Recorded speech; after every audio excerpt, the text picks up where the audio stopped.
Côte d'Ivoire, Abidjan, Cocody, le samedi 12 octobre 2024, s'est tenue une conférence de presse dans laquelle les organisations syndicales, suite à des AG, ont décidé d'observer un arrêt de travail de 3 jours, les 15, 16 et 17 octobre 2024. Ceci pour dénoncer le dialogue peu constructif et improductif qui a cours depuis près de 2 ans et par la même occasion exiger un véritable cadre de discussion constructif avec des résultats concrets en vue de satisfaire leurs revendications prioritaires dont le point d'orgue reste l'octroi des primes trimestrielles conséquentes au personnel des secteurs éducation, formation, santé, emploi et affaires sociales. Conférence de presse du 12 octobre 2024.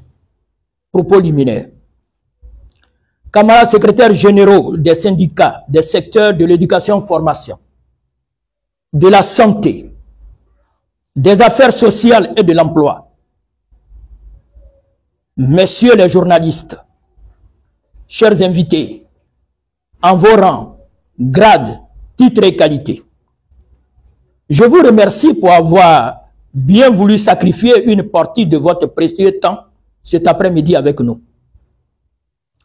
Les organisations syndicales des suites des assemblées générales ont décidé d'observer un arrêt de travail de 3 jours, les 15, 16 et 17 octobre 2024. Ceci pour dénoncer la parodie de dialogue peu constructif et improductif qui a cours depuis près de 2 ans et par la même occasion exiger un véritable cadre de discussion constructive avec des résultats concrets en vue de satisfaire nos revendications prioritaires dont le point d'orgue reste les primes trimestrielles conséquentes au personnel des secteurs éducation, formation, santé, emploi et affaires sociales.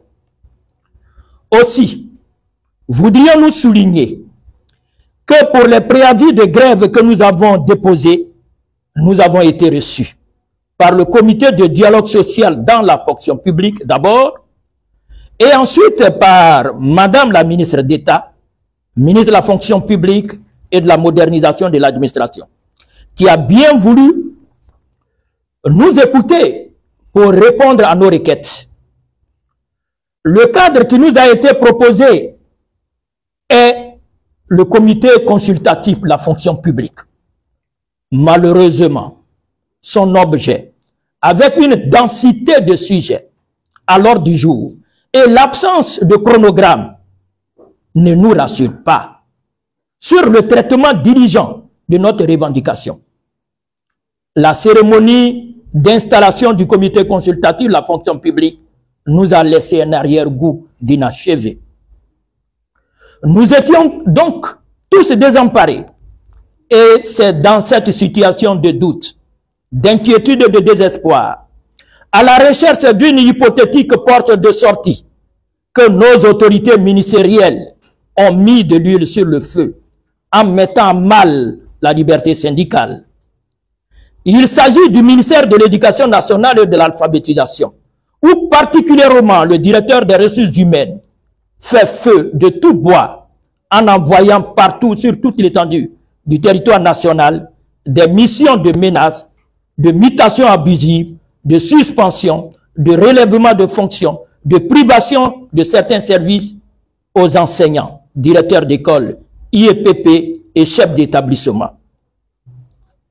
Il est même allé jusqu'à associer à cette macabre initiative certains de nos juristes préfets et sous-préfets pour proférer des menaces à l'endroit de nos camarades sur le terrain.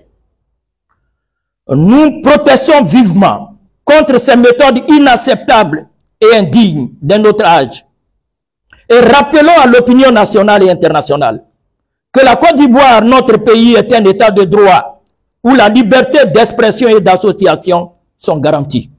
Mieux, la démocratie se nourrit de contradictions. Le droit de grève est un droit constitutionnel.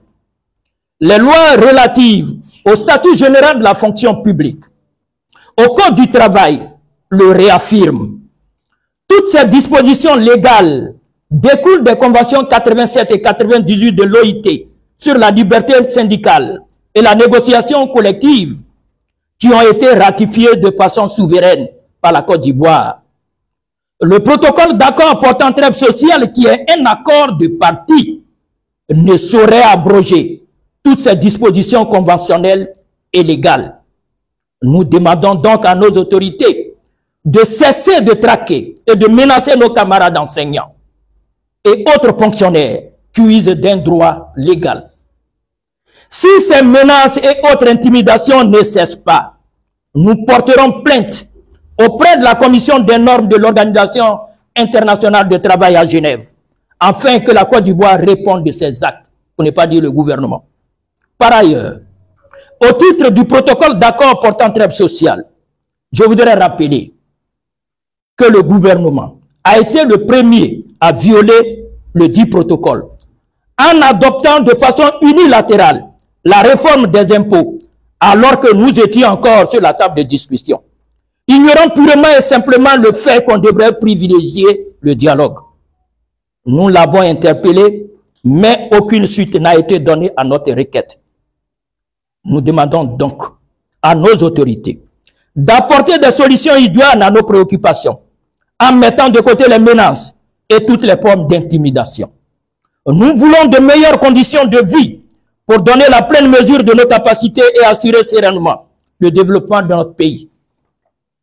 À nos camarades des secteurs de l'éducation, formation, santé, emploi et affaires sociales, nous vous invitons à être mobilisés et à observer strictement le mot d'ordre de grève les 15, 16 et 17 octobre 2024 pour réclamer la prime trimestrielle d'incitation.